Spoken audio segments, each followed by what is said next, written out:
Muchas gracias por acompañarnos nuevamente en una entrevista para reflexionar en torno a temas educativos. Hoy me da muchísimo gusto contar con la presencia de Maricruz Peñalba. Para poder presentarla, diría que en algún momento tuve la oportunidad de participar de alguna manera en el Colegio Yocosa. Y allí, bueno, pues conocí un colegio del que también vamos a hablar un momento, que me hizo recordar mucho el colegio en el que yo estudié. Ya no existe, el Colegio Valparaíso. Una característica que tenía el Colegio Valparaíso, que la vi en el Yocosa, es que es un colegio como muy familiar. Me da la impresión que es como estar en un espacio donde hay una atención muy personalizada. Y pues ahí conocí a Maricruz, una mujer apasionada que ahora es directora, pero también fue fundadora del colegio, y a quien le agradezco enormemente que hoy me acompañe. Muchísimas gracias, Maricruz. Gracias por dedicar este ratito para poder platicar. ¿Cómo estás? Muy bien, muy bien. Gracias a ti por la invitación. No, hombre, al contrario. Encantada. Gracias. Yo siempre que hablemos de la educación estaré presente. Perfecto. ¿Qué te parece si empezamos por saber un poquito de ti? ¿Quién eres? ¿Cómo fue tu formación? ¿Cómo se ha dado tu caminito? Con mucho gusto. Mira, yo estudié primaria, secundaria y preparatoria en el Colegio Francés del Pedregal, y cuando salí me fui a la UNAM a estudiar pedagogía. Y estando ahí en pedagogía me surgieron muchísimas dudas, muchísimas inquietudes acerca de cómo se estaba llevando la educación en aquel entonces, que era 1974-75. Entro a trabajar al Colegio Francés, evidentemente, era mi casa mater, entonces entro a trabajar ahí ya terminada la carrera, y después me voy a la UNAM, me contratan en la Facultad de Filosofía y Letras para elaborar el sistema de universidad abierto, que empezó por esos entonces, 1975, por ahí. En ese entonces me doy cuenta de que la escuela como existe en ese momento no es lo que yo quiero como escuela. Creo que hay muchísimas posibilidades y decido que si quiero hacer algo, pues tengo que hacer mi propia escuela, porque por más que intento hacerlo en otros espacios, me dicen que sí, que está muy buena mi idea, pero al final acaban no haciéndola. Entonces, sigo trabajando en la UNAM mientras planeo la idea junto con una compañera que estudió conmigo en la UNAM, y finalmente decidimos abrir el Colegio Yocosa. ¿Por qué le pusimos Colegio Yocosa? Porque queríamos que tuviera un significado importante y que no fuera un nombre más de escuela. Entonces buscamos en la historia de la educación y reencontramos a un pedagogo que se llama Vittorino da Feltre, que en el Renacimiento en Italia daba clases a los hijos de los nobles en los palacios de los nobles, y decide que por qué solamente los nobles van a tener educación, y decide hacer en su casa, en el patio de su casa, una escuela, y le pone en Italia, del verbo giocare, en italiano quiere decir jugar, pone Yocosa. Venid niños, aquí aprendemos jugando, no atormentando. Entonces dije, perfecto, eso es justamente lo que yo quiero que mi colegio haga. Y entonces decido ponerle Yocosa, tratando de seguir esa filosofía. Y ahí empezamos justamente nuestro principal cimiento de Yocosa fue que los niños tenían que aprender jugando, que tenían que aprender divertidos, porque yo estaba convencida de que cuando eres feliz, aprendes todo mucho mejor. Y hoy en día las neurociencias me dan la razón, en aquel entonces no se sabía, pero hoy en día las neurociencias han encontrado justamente que el cerebro aprende mejor y la memoria se fija mejor cuando hay una emoción que está ahí provocando la fijación de ese aprendizaje. Yo lo único que veía es que los niños jugando y divirtiéndose aprendían todo mucho mejor y estaban mucho más motivados. Entonces, así empezamos con el colegio. En aquel entonces era solamente preescolar, estábamos empezando, no queríamos tampoco comernos al mundo. Y empezamos haciendo un preescolar diferente, en el sentido de que cada una de las maestras abordaba un área. Una maestra se dedicaba a lenguaje y comunicación, lenguaje oral, lenguaje escrito, todo lo que tiene que ver con comunicación, desde Kinder 1 hasta preprimaria. Otra maestra abordaba lo que era el pensamiento lógico-matemático, otra maestra lo que era arte y cultura, otra maestra lo que era motricidad fina, motricidad gruesa, otra el inglés, y así. Entonces, pero cada maestra tenía esos niños de Kinder 1 hasta preprimaria. La verdad es que fue un éxito la manera de trabajarlo, y en el 99 decidimos crecerlo a primaria. Y entonces en el 99 estuvimos hasta esa fecha, del 77 al 99, en una pequeña casa en Contreras, en la calle de Claveles. Muy linda casita, pero ya era momento de crecer. Y entonces nos venimos aquí al Pedregal, a Paseo del Pedregal, a una escuela que había estado abandonada mucho tiempo y que en ese momento pues ya estaba lista para rentarse, y la rentamos. Y abrimos primaria y bueno, ahora ya hemos crecido hasta secundaria y preparatoria. Y la abrimos con el mismo modelo educativo. O sea, una maestra especialista en su área para que realmente se cumpliera el objetivo de aprender siendo feliz. Si el maestro tiene que dar materias que no le agradan, no las va a dar bien por fuerza, porque no le interesan. Si el maestro su área de expertise es matemáticas y es lo que le gusta, lo va a hacer muy bien y se va a meter a todos los cursos de matemáticas y va a buscar todas las informaciones y va a hacer 1000 cosas para que su materia sea la más divertida y la más agradable. Entonces, así lo hicimos, y en el transcurso de estos años, que ahora ya tenemos 48 años en total de haber abierto la escuela, he ido estudiando muchísimas cosas. Después de estudiar la licenciatura en pedagogía, estudié maestría en filosofía y crítica de la cultura. Ahorita estoy estudiando una maestría en neurociencias aplicadas a la educación. En el Inter hice un diplomado de innovación educativa para el siglo XXI con una maravillosa maestra que se llama Montserrat del Pozo, que tiene todo un sistema increíble en España. Bueno, en todos los colegios ella pertenece a una orden religiosa de Nazaret, y en todos los colegios tiene este sistema, que es un modelo verdaderamente increíble, en el que se trabaja por proyectos, con inteligencias múltiples, con trabajo colaborativo. Y entonces, bueno, en estos 48 años hemos ido evolucionando mucho, cambiando mucho, enriqueciendo mucho nuestro modelo pedagógico. Hoy en día, cuando me preguntan qué modelo o qué programa sigue, le digo, pues el método Yocosa, porque hoy por hoy, si bien he tomado de muchísimos lugares, hoy por hoy ya el modelo Yocosa está muy armado, habiendo tomado de muchos lados, ¿no? Pero ya el modelo Yocosa es algo muy específico y muy concreto, que tiene mucho que ver con todo esto, ¿no? El alumno tiene que fabricar sus propios aprendizajes, tiene que tener aprendizajes significativos, tiene que trabajar en colaboración con los demás, tiene que saber trabajar en equipo, tiene que saber investigar, etcétera.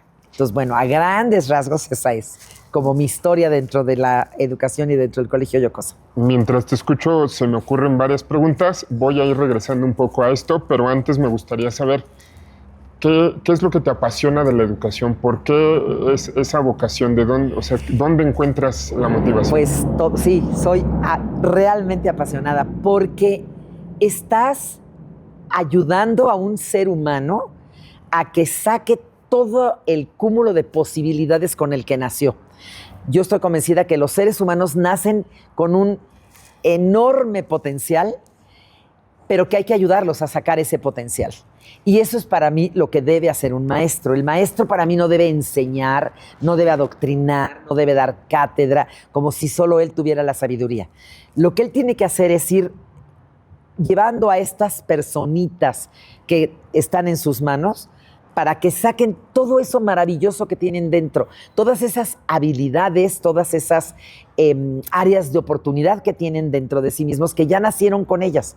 Entonces hay que llevarlos. Y ese modelaje, ese moldeamiento que haces de una persona humana que en el futuro va a aportarle al mundo algo que lo va a hacer un mundo mejor, para mí es lo máximo. O sea, es la mejor oportunidad de dedicar mi vida a eso, a formar personas que en un futuro hagan de este mundo un mundo mejor. Ahora, mencionas, en esto que mencionas está implícito el aprendizaje, y todos los que tenemos alguna relación con la educación queremos que los niños aprendan. Claro. En diferentes áreas. ¿Qué es aprender? Bueno, aprender es utilizar al máximo varias áreas del cerebro con las cuales vas a atraer, luego a fijar y luego a utilizar.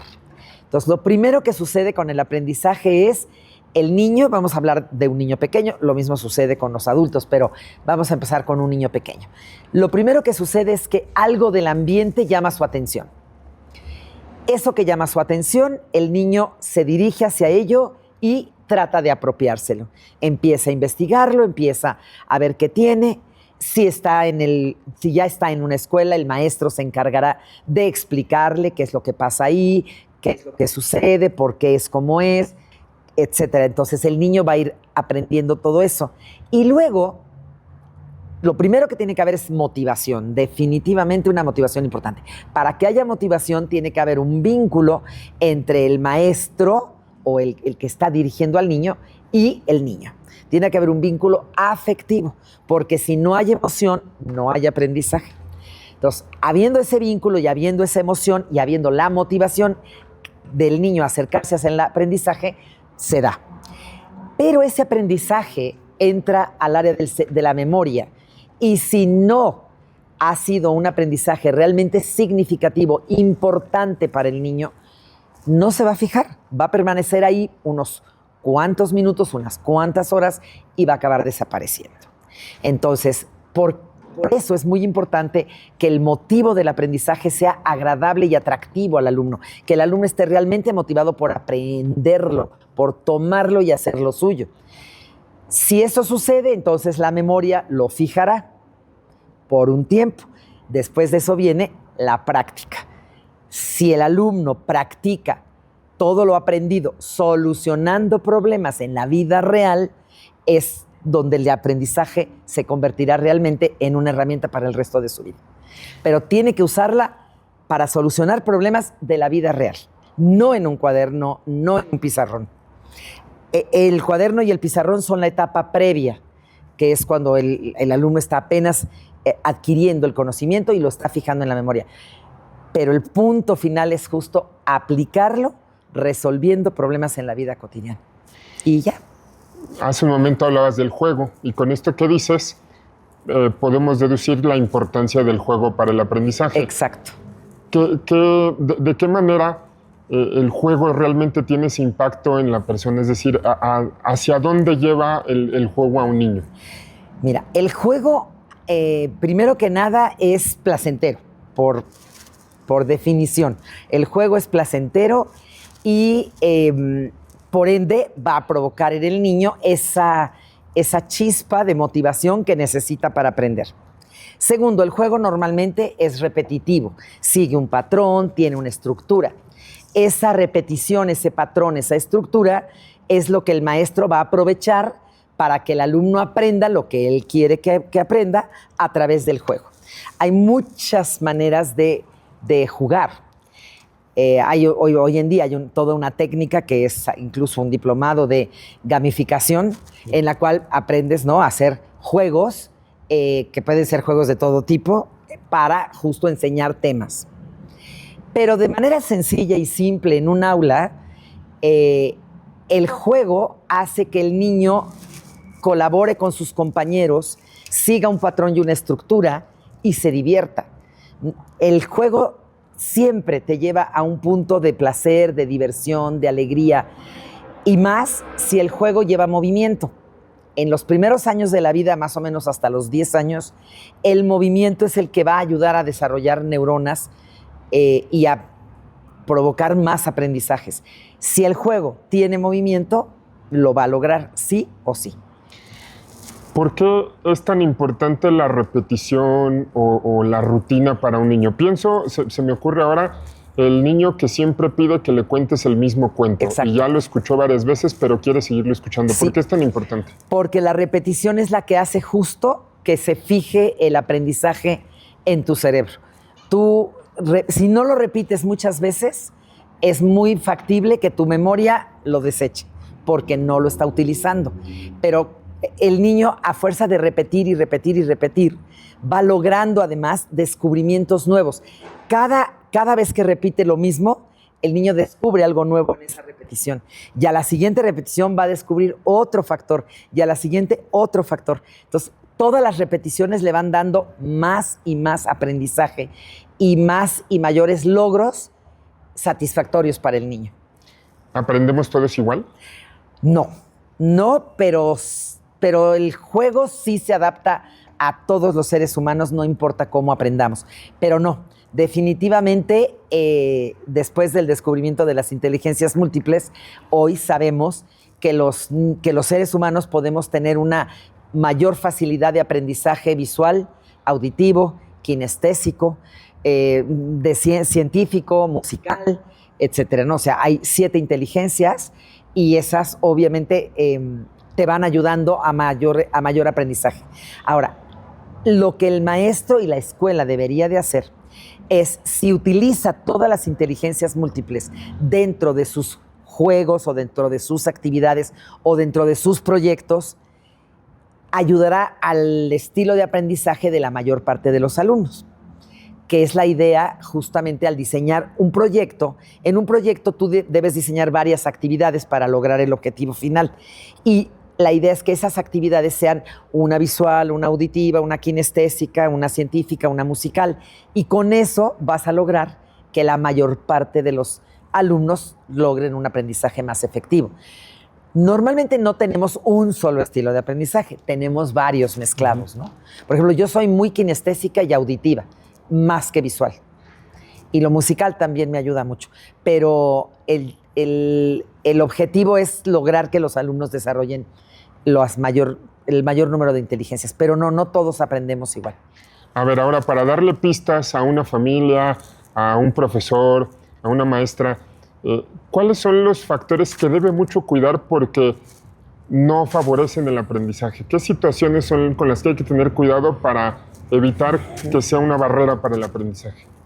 Ya hablaste de la emoción, sí, obviamente, ya. Pero bueno... El aprendizaje sin sentido, cuando te obligan a aprenderte algo que no tiene ningún sentido para ti, que no le has logrado encontrar la finalidad, ni el para qué, ni el por qué.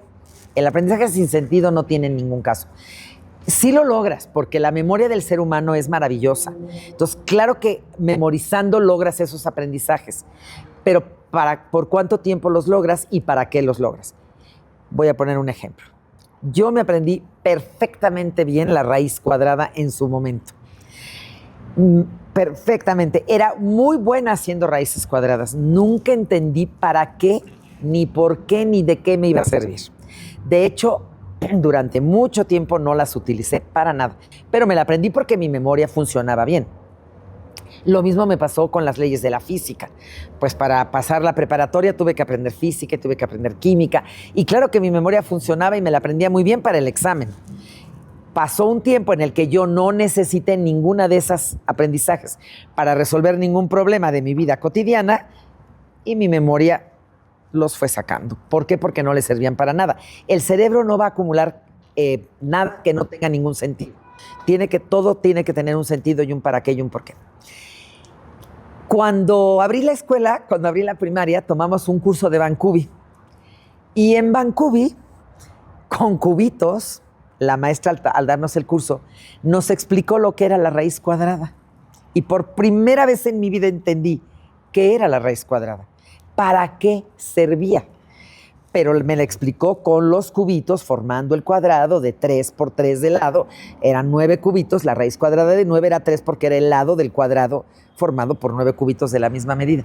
En ese momento entendí, nunca se me ha vuelto a olvidar, pero nosotros en Yocosa, los niños no aprenden la raíz cuadrada de memoria y porque sí. Tienen que tener justamente la comprensión de para qué sirve la raíz, qué es la raíz cuadrada para empezar, para qué sirve y de qué te va a servir en tu vida cotidiana si es que la llegas a usar. Pero bueno, ese es uno de los primeros que sería una barrera del aprendizaje, el aprendizaje sin sentido. El aprendizaje que de alguna manera te lo hacen aburrido, aunque sí tenga sentido.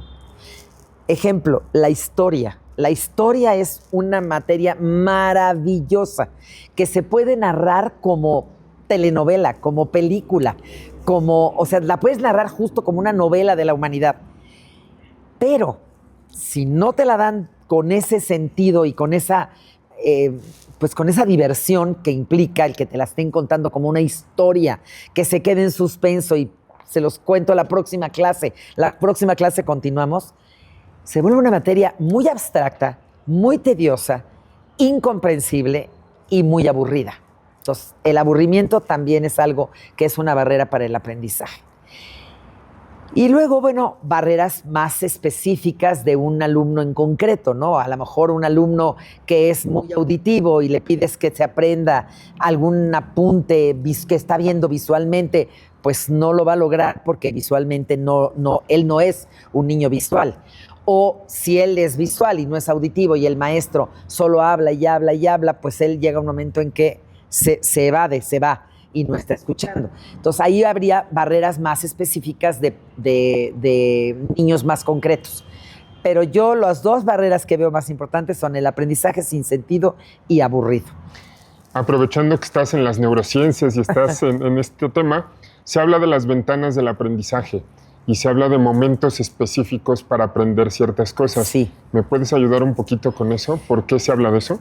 Sí, yo creo que es una manera de captar cómo el niño, bueno, o el adulto, puede tener más interés en un tema y cómo esa ventana del aprendizaje le va a dar a esa persona todas las herramientas y estrategias necesarias para fijar el conocimiento, para fijar el aprendizaje.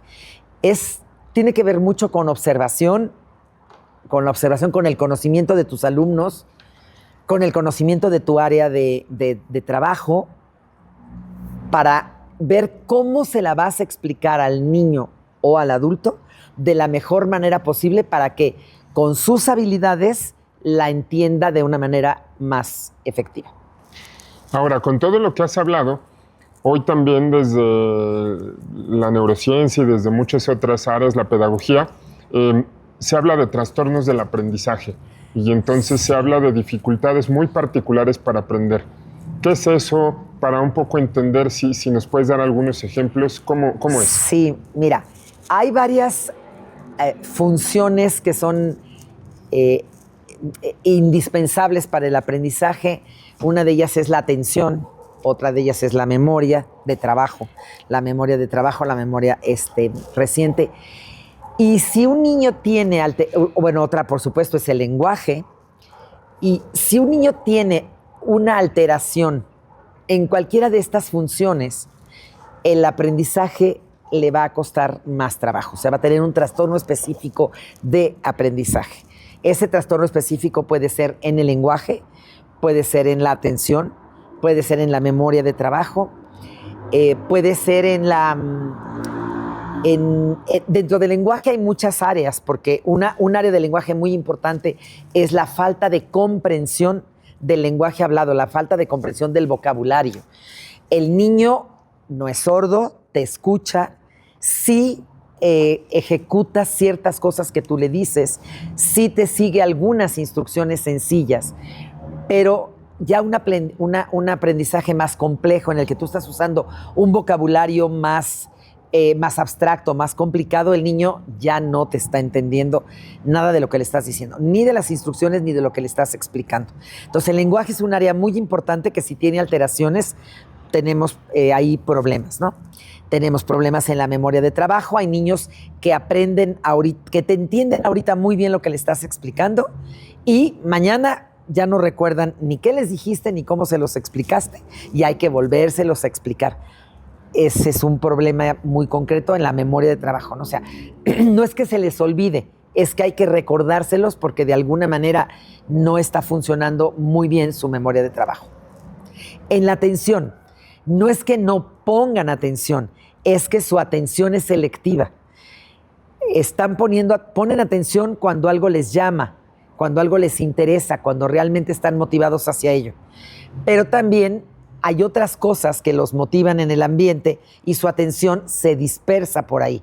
Están oyendo a lo mejor algo que está sucediendo en el patio, están oyendo que pasa un camión por allá, están oyendo el pajarito trinar por allá y entonces sí están escuchándote, sí están poniendo atención, pero no la atención completa. Son incapaces de concentrarse en una sola cosa por un tiempo prolongado.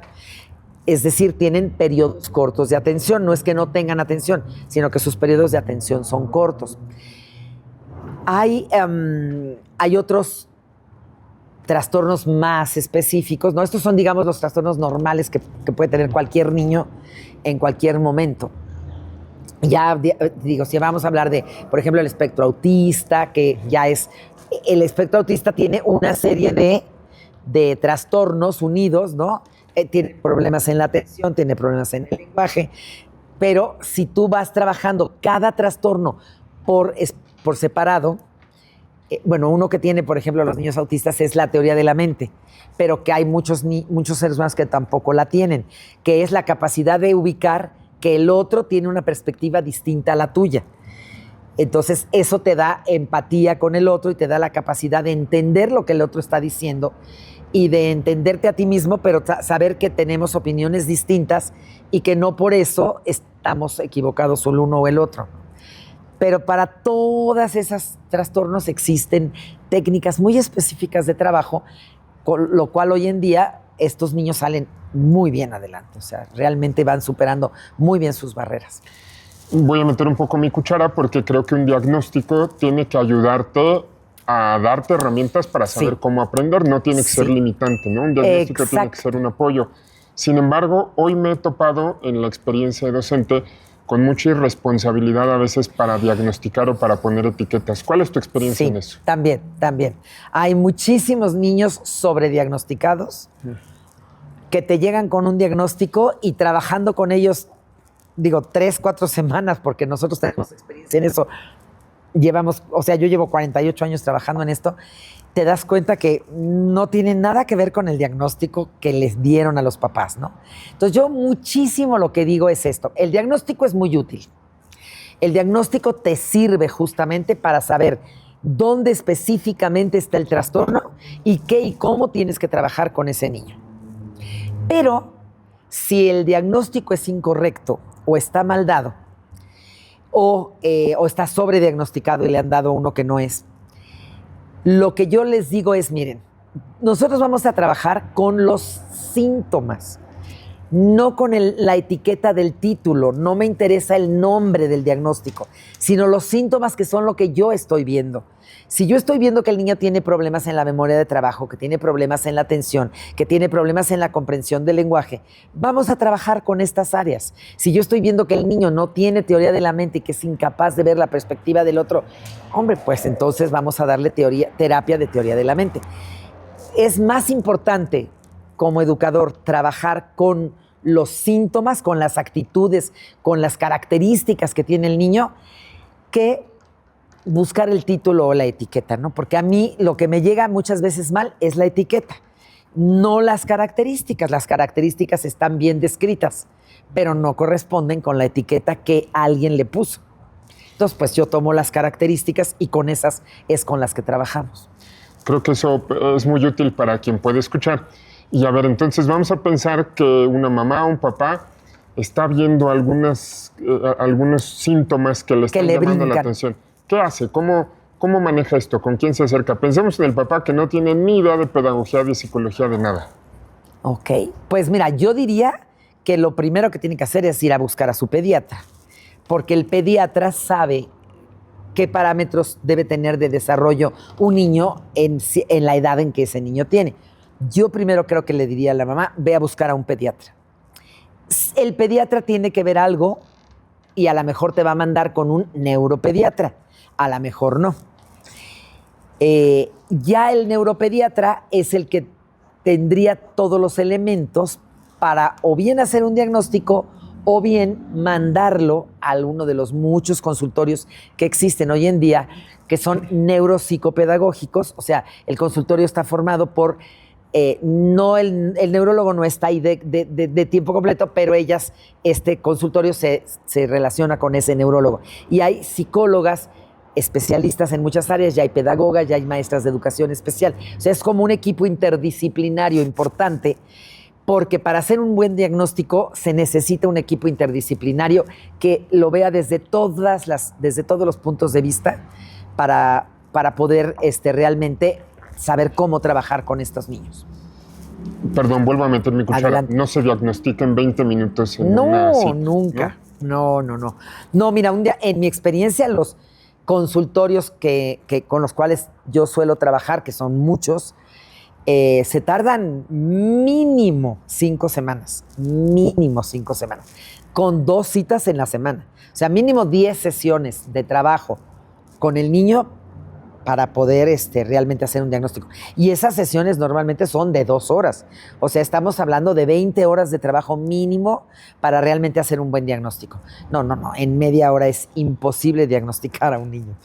No. Y bueno, muchos ahora se diagnostican, además, muchos papás, desafortunadamente muchas personas leen mucho, hay muchos TikToks y muchos Instagrams y muchos en las redes sociales en las que te dan pequeñas características del autismo, pequeñas características de este trastorno o de este o de aquel.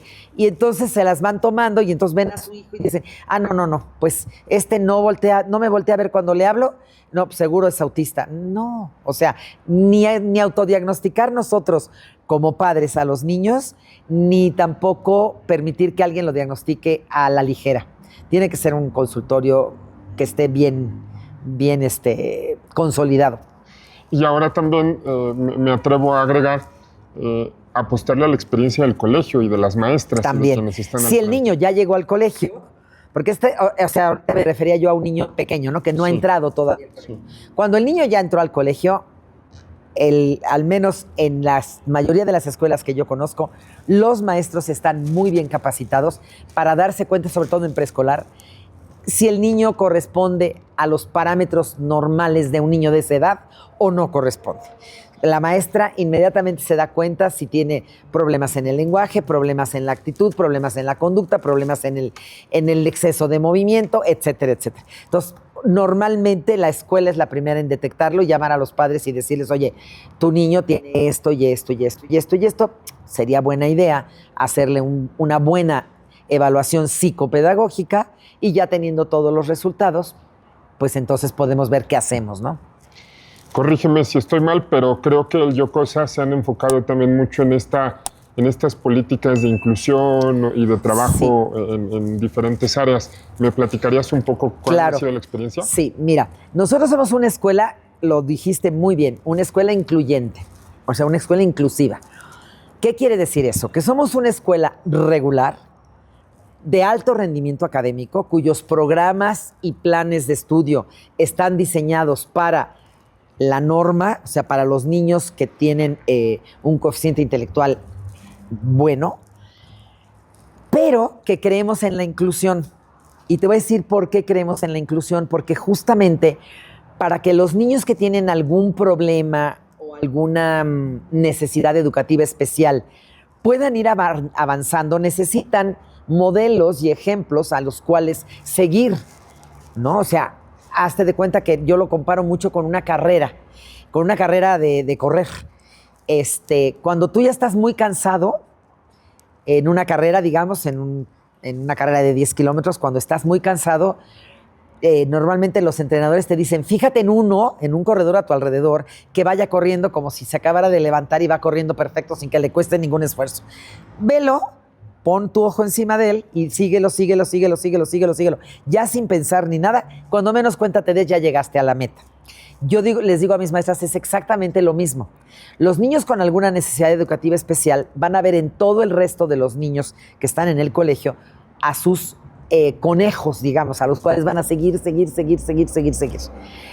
Eso es muy importante. Pero entonces, para que una escuela sea inclusiva, tiene que haber una mayoría de niños que no tienen necesidades especiales y una minoría de niños que sí los tienen.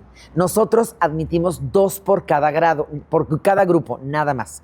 2 por cada grupo de 15 niños, porque si no, entonces no es incluyente, es una escuela especial. Entonces, es algo muy importante que Yocosa no es una escuela de educación especial, es una escuela incluyente, que todas las escuelas deberían de ser inclusivas, todas, porque dicho sea de paso, la Secretaría de Educación Pública así lo estipula. La Secretaría de Educación Pública estipula que todas las escuelas deben admitir a todos los niños. Entonces, realmente todas deberían de ser inclusivas, pero siendo honestos, no lo son.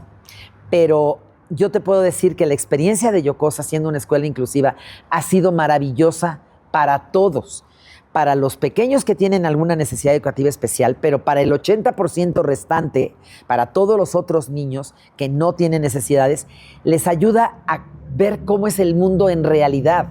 El mundo está lleno de personas diferentes. La diferencia es la norma, no la excepción. Somos diferentes todos, no somos iguales. Y en ese ser diferentes entran todas las diferencias posibles. Las necesidades educativas también, pero hay otras muchas diferencias. Entonces, los niños en el Yocosa son niños más empáticos, más flexibles, más que saben colaborar más con los demás, saben incluir en su equipo a personas que tengan todos los estilos y lograr los mismos resultados incluyendo a todas las personas. Y se comunican mejor con los demás, ¿no? O sea, no se comunican solo con los que son iguales a mí, sino se pueden comunicar con todos los demás. La experiencia ha sido una experiencia muy enriquecedora que todas las escuelas deberían seguir. Al principio de la plática me decías que te topaste con realidades que te frustraban y por eso decidiste hacer tu colegio. Y ahora con lo que dices pienso en una realidad como, por ejemplo, las escuelas tienen 30, 40, 50 alumnos por salón. ¿Cuáles son los retos en temas de educación a nivel general que crees que tenemos en México? Tremendo. O sea, entiendo que los grupos tienen que ser de esos tamaños porque no hay suficientes escuelas y no hay suficientes maestros.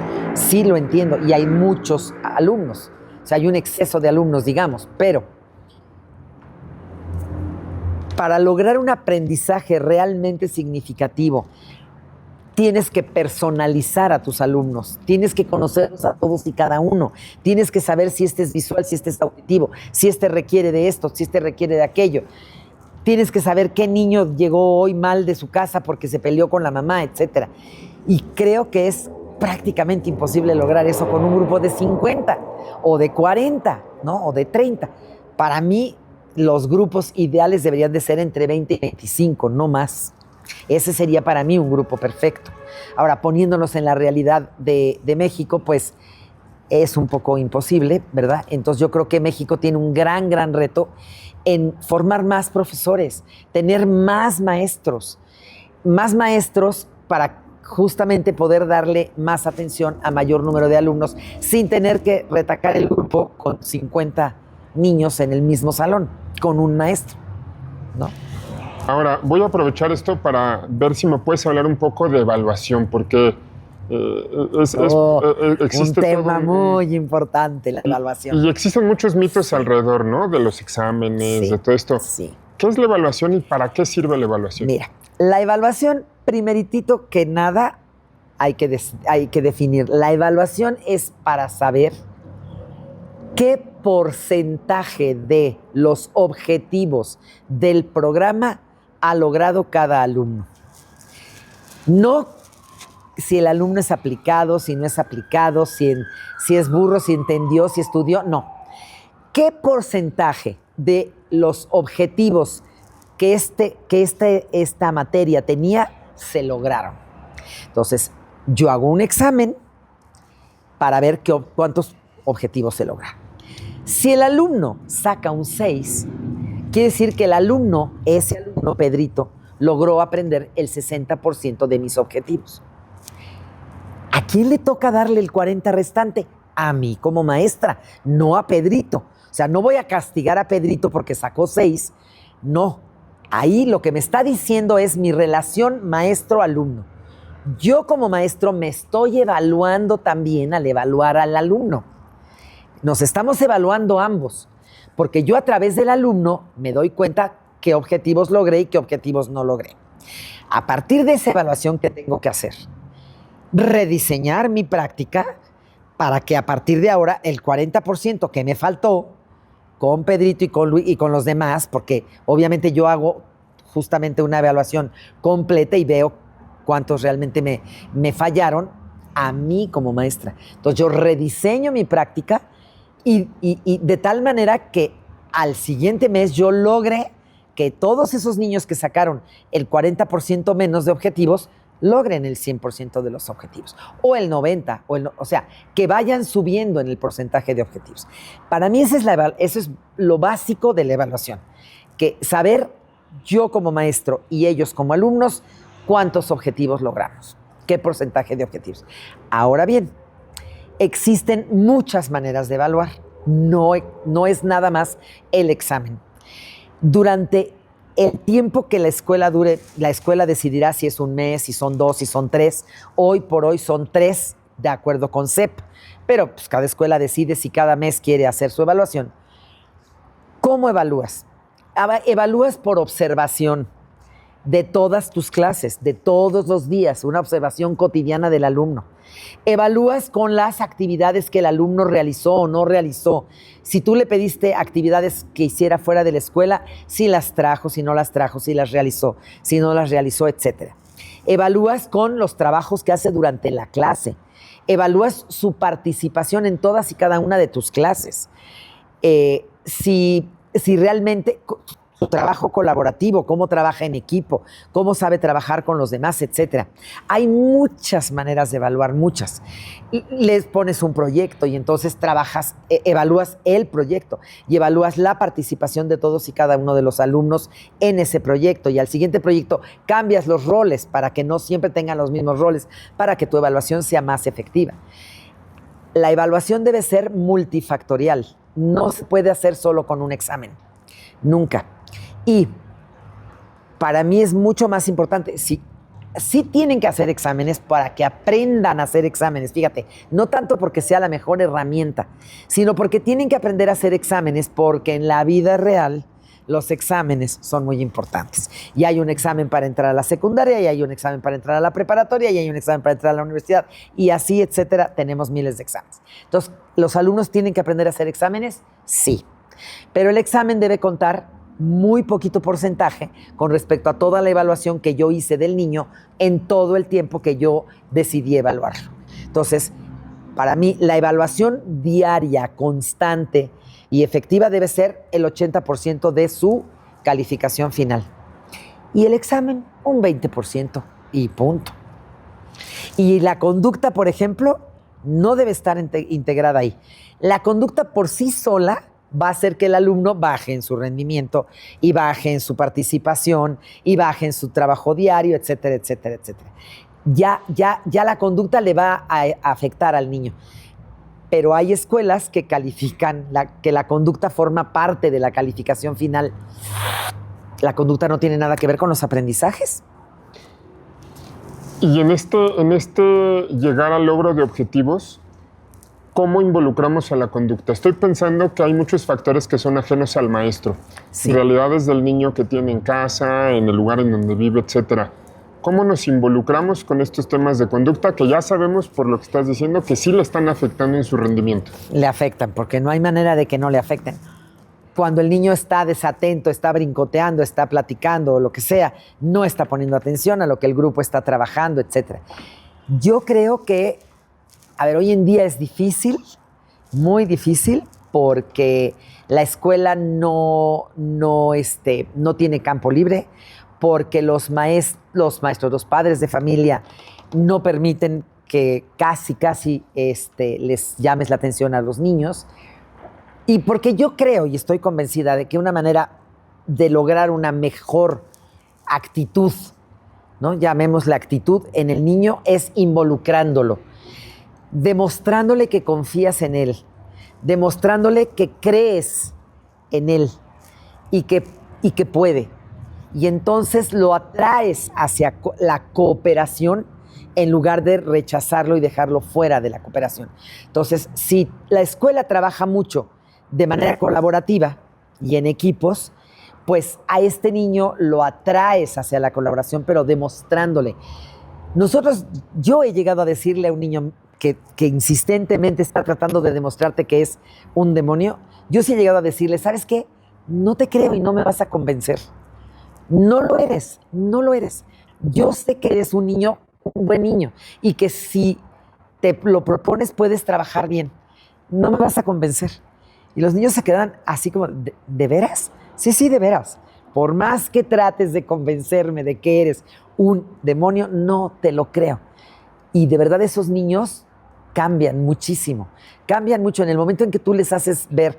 Estoy hablando de niños pequeños, ¿eh? La adolescencia es otro factor. La adolescencia es otra cosa muy diferente. Pero niños de primaria hacia abajo, ¿no? De cuarto hacia abajo, digamos, o en preescolar. Tú les demuestras que confías en ellos y que crees en ellos y que sabes que sí van a poder, y el niño te lo regresa, y te lo regresa bien. Y no tienes que pasártela castigándolo ni poniéndole consecuencias. Ahora, también creo que es muy importante poner consecuencias, pero que las consecuencias tienen que ir relacionadas al acto cometido. No es una consecuencia que no tenga nada que ver. La consecuencia tiene que ver con el acto cometido y tiene que verse a través de la disciplina positiva. ¿Tiraste el agua? Límpiala, mi vida, sécala. ¿Rompiste algo? Bárrelo, recógelo, tíralo al basurero y reponlo. Mañana tráele a tu amigo algo que le rompiste, ¿no? A través de la disciplina positiva, a través de el convencimiento de, en el momento en que tú te comportas distinto, los otros también se comportan distinto contigo. Y entonces tú logras hacer una relación armónica con los demás, empezando por ti mismo, ¿no? Y sí, consecuencias siempre tiene que haber, pero las consecuencias tienen que haber sido pactadas antes. El niño tiene que saber qué consecuencias va a tener si hace algo o si no lo hace. Y lo único que le dices es, veo que tú decidiste tal cosa. Pues está bien, tú lo decidiste, está bien.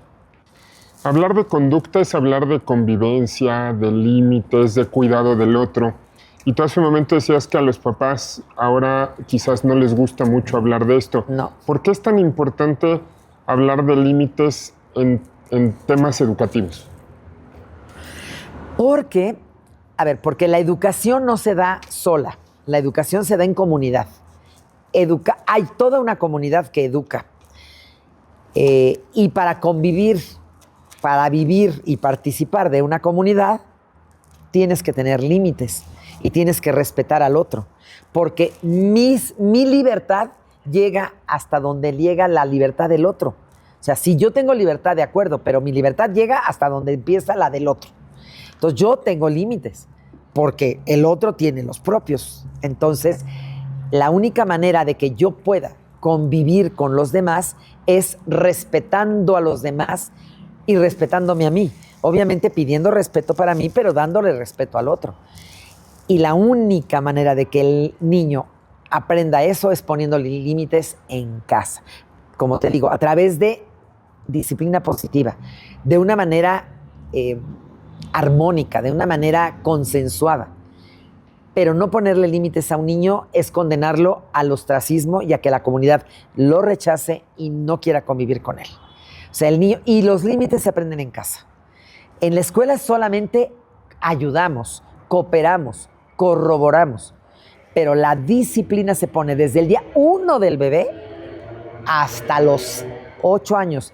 Después solamente confirmas y confirmas y reafirmas y reafirmas. Pero lo que los padres no hacen en esa etapa de oro de los niños, que es justo antes de los 8 años, difícilmente lo va a lograr la escuela si los padres no lo han hecho.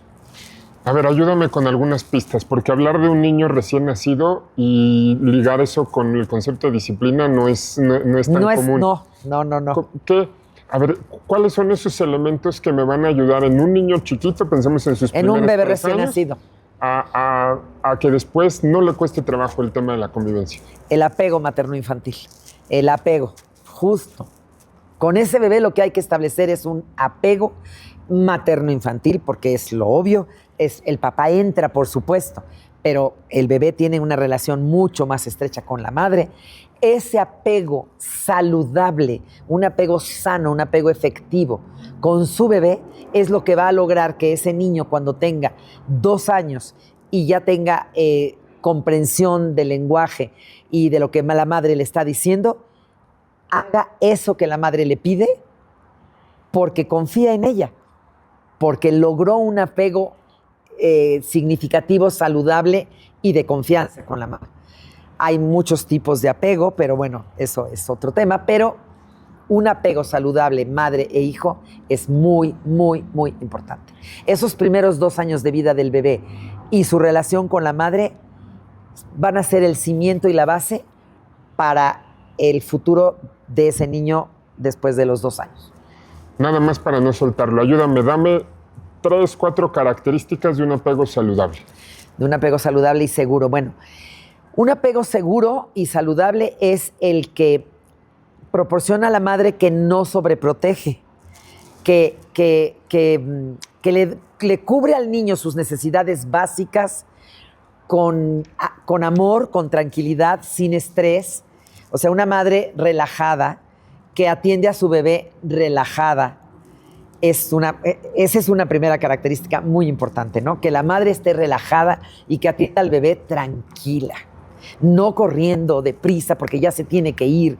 Entonces, rápidamente le meten enchufe el biberón. Eso al bebé no le da un apego seguro. Entonces, una madre relajada, tranquila, que le dedica al bebé el tiempo que el bebé necesita. Después, una madre que cubre las necesidades elementales del bebé sin irse de más, sin sobreproteger. Una mamá que cuando el bebé va creciendo y va demostrando que ya tiene ciertas habilidades, le permite que explore, que se lance más allá de su regazo para que pueda explorar, siempre vigilando, ¿no? El bebé voltea, ve que mamá está ahí y como tiene confianza, se sigue y se va.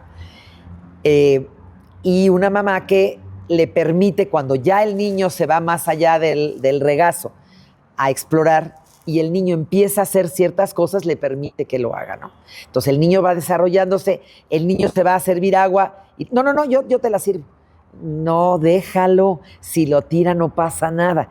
Una mamá que confía en él y que le dice, lleva tu plato a la cocina, sin decirle, y cuidado, no se te vaya a caer porque lo vas a romper.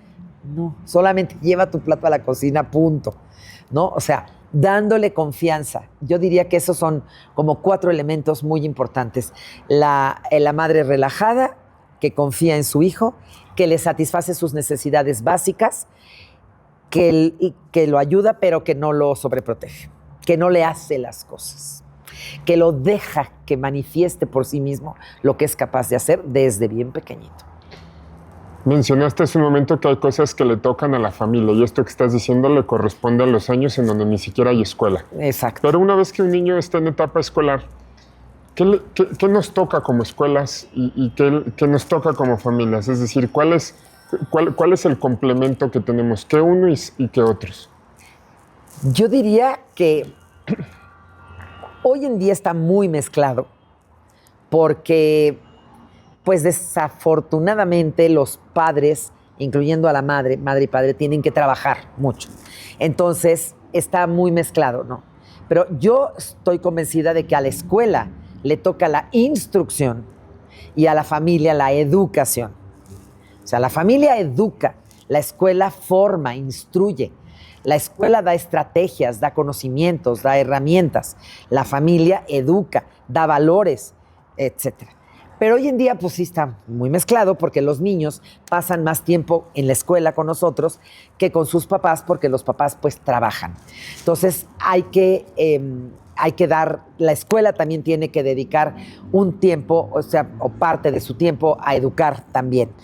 A educar, a dar valores, etcétera, ¿no?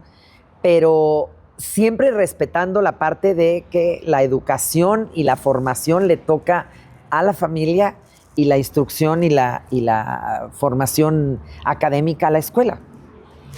Y dentro de esta formación académica, hoy hay una cantidad de herramientas, de opciones. Tú misma has mencionado varias.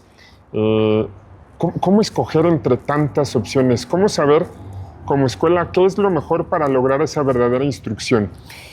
La verdad, por ensayo y error, sin temor a equivocarte. Te equivocaste, recapacitas y vas para atrás y ya, ¿no? Digo, por ejemplo, en los países nórdicos llegó el iPad y la tablet y todas, puros iPad, puras tablets, y quitaron libros, y quitaron cuadernos, y quitaron lápices, y quitaron todo.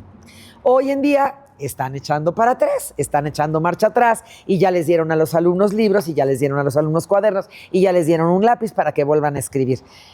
¿Por qué? Porque se dieron cuenta que es una herramienta muy buena, pero no es lo único que debe de tener un alumno. Es una herramienta, sí es un accesorio, un además de, que nunca va a sustituir a lo que el alumno, a lo que el ser humano hace, como es escribir con su manita en un cuaderno y como es leer un libro, ¿no? Y pasar las hojas de papel, ¿no? O sea, todo eso que es muy, muy atractivo. Entonces, yo creo que la norma que yo creo que debería de guiarnos es de todo con medida, sin exceso, ¿no? O sea, la tecnología, claro que sí, estamos en una era digital, aprovechemos la tecnología. Inteligencia artificial, claro que sí. ¿Cuál? ¿Cómo? ¿Dónde? ¿Cuándo? ¿Hasta dónde? O sea, ¿qué vamos a utilizar de la inteligencia artificial? Los libros, los cuadernos, o sea, todo, sin dejar de lado que el ser humano es un ser humano integral y que es todo, no es solamente un cerebro, no es solamente un cuerpo, es un todo completo, entonces necesita ejercitarse, necesita mover el cuerpo, necesita bailar, necesita desarrollar las emociones, necesita, claro, desarrollar el cerebro, necesita usar la tecnología. Yo ocuparía de todo con medida y sin temor a equivocarte. Hoy decidiste que sí a las tablets, ok, úsalas. Observa bien qué es lo que está pasando. Ves que tus niños en lugar de mejorar están mejorando en un área pero están empeorando en otra, párale y entonces reduce el tiempo. Sí tenemos las tablets, pero 1 hora diaria, no todo el día, ni para todas las materias. Vamos a reducir. Yo así creo que es como debe de ser, ¿no? O sea, todo pero con medida, porque no puedes despreciar la tecnología, es maravillosa. Y estamos en esa era digital maravillosa. Desafortunadamente no nos va a dar tiempo de profundizar, pero me gustaría escuchar de ti algo muy concreto. A ver, con esto que estás diciendo y con esta medida, hoy existe mucha duda con papás y mamás con respecto al uso del teléfono celular. Pensemos en los niños, que son tu especialidad. ¿Cómo no, ahí sí yo soy bien drástica. Ahí sí soy bien drástica, porque está comprobado que el teléfono celular le hace mucho daño a los niños antes de los 8 años. Ahí sí, no puede tener un niño un teléfono. Yo opino que no debe tenerlo antes de los 12 años. Por muchísimas razones. Desde la parte de las radiaciones del teléfono, desde la parte de que la pantalla, obviamente, la pantalla es muy atractiva. Nadie de nosotros puede competir con una pantalla. La pantalla tiene luces, rayos, centellas, movimiento, colores. Pues llega la maestra normalita y no tiene ni rayos, ni centellas, ni colores, ni nada. No hay manera de llamar la atención de un niño que está totalmente versado en eso. Pero además está comprobadísimo que produce adicción. ¿Por qué? Porque justamente ayuda a que se produzcan los neurotransmisores del placer, porque es muy placentero. Porque ¿qué hacen los niños con el celular? No trabajan como nosotros. A lo mejor nosotros adultos usamos el celular de trabajo, para una llamada telefónica, para entrevista, para usar el correo, y qué sé yo. El niño no, el niño lo usa solo para jugar, para ver TikToks, para ver YouTubers, etcétera, etcétera. No lo está usando más que para placer. Nada en la vida le va a producir tanto placer como el celular, nada. Entonces, claro que está demostrado que crea adicción, está demostrado que les mina sus habilidades y sus neuronas, o sea, el desarrollo. El desarrollo cerebral se ve total y absolutamente coartado por el celular. Así que para mí el celular está prohibido, pero ni 5 minutos en la etapa preescolar. En la etapa preescolar ni 5 minutos. Yo lo alargaría hasta los 12 años. Pero vamos a suponer que a un niño de 10 años ya sabe cómo usar el celular y puede, digamos, tener el juicio para usarlo a lo mejor 1 hora al día, para que investigue algo, para que busque algo, para que se meta a googlear algún tema que le interese, pero no más. El uso del celular de verdad debe ser mucho, mucho mayor un niño. ¿Qué va a pasar con un niño cuando sea adulto? Si hoy es un niño que cuando vamos a un restaurante lo entretengo con el celular, ¿qué va a pasar con él como adulto?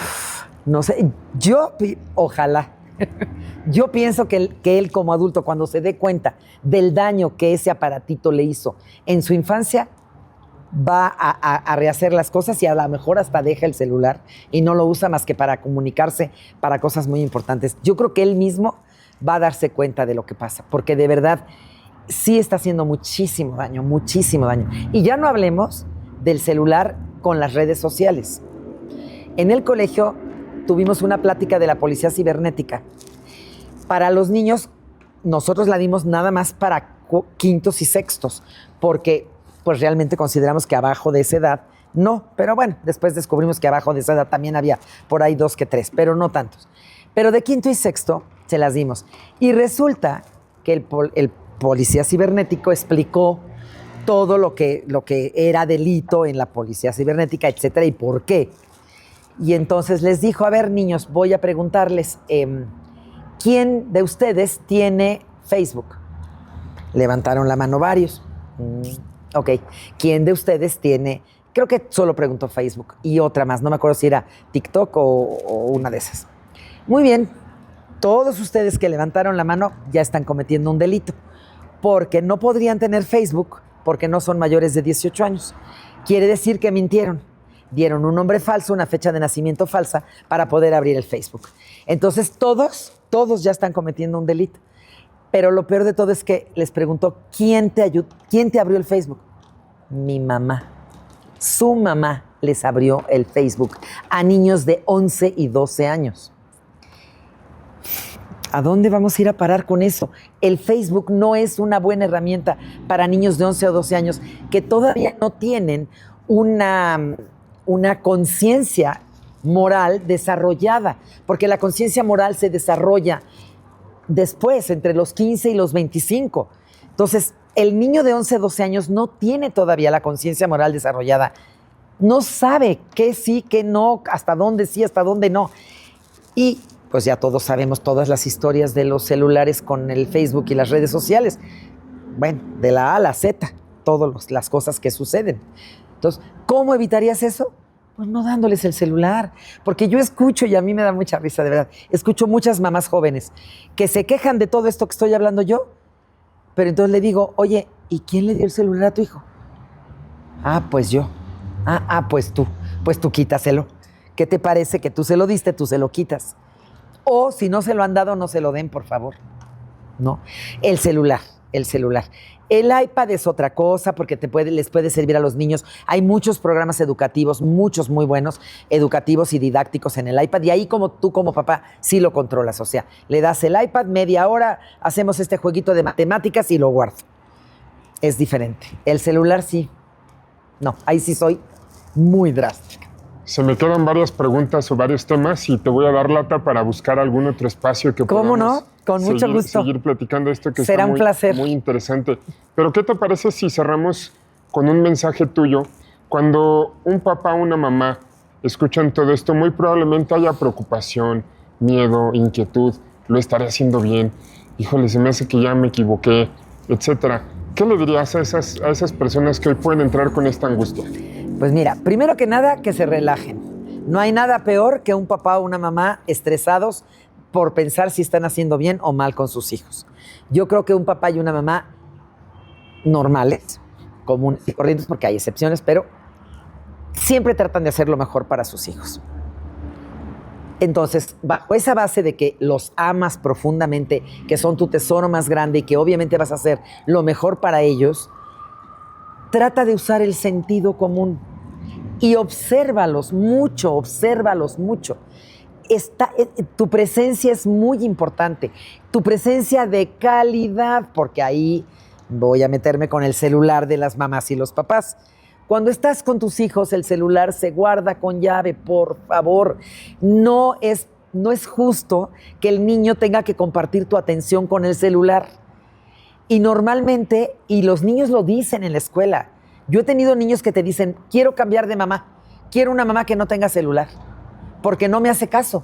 Está toda la tarde con el celular, dice que está conmigo, pero no está conmigo, está con el celular. Entonces, eso sería, primero que se relajen, que piensen que lo están haciendo con amor, que utilicen el sentido común, que encierren su celular en un cajón bajo llave cuando estén con sus hijos, porque esa convivencia con sus hijos es la que les va a dar la llave para saber si lo están haciendo bien o lo están haciendo mal. Esa observación de convivencia de calidad con sus hijos, el ver que su hijo era de una manera y de pronto lleva 2 semanas raro, haciendo cosas extrañas que antes no hacía. Si no convives con él, no sabes si hace 2 semanas las hacía o no las hacía. Esa convivencia de calidad y de tiempo con tus hijos es la llave para que te diga si estás haciendo las cosas bien o no. Y ya si dudas, pues hay muchos profesionales que te pueden ayudar y guiar en esta difícil tarea de ser padres de familia. Yo también les digo mucho a los padres del colegio, los niños no vienen con instructivo. Entonces, como no vienen con instructivo, pues tú tienes que hacer lo mejor que creas. Pero si no puedes, hay muchos profesionales alrededor que te van a ayudar a que lo hagas mejor. Entonces, si sientes que en algo estás fallando o tienes alguna duda, busca un profesional que te ayude. Muchísimas gracias, Maricruz. Ha sido muy interesante todo lo que nos has compartido, de verdad. Con mucho Mil gusto. Gracias. Con Mil mucho gracias, gusto. Maricruz. Gracias y muchísimas a ustedes. gracias a todas las personas que nos siguen. No olviden suscribirse al canal, poner sus comentarios, compartir este material a quien pueda ser de utilidad. Y nos vemos la próxima semana con una entrevista más. Hasta la próxima.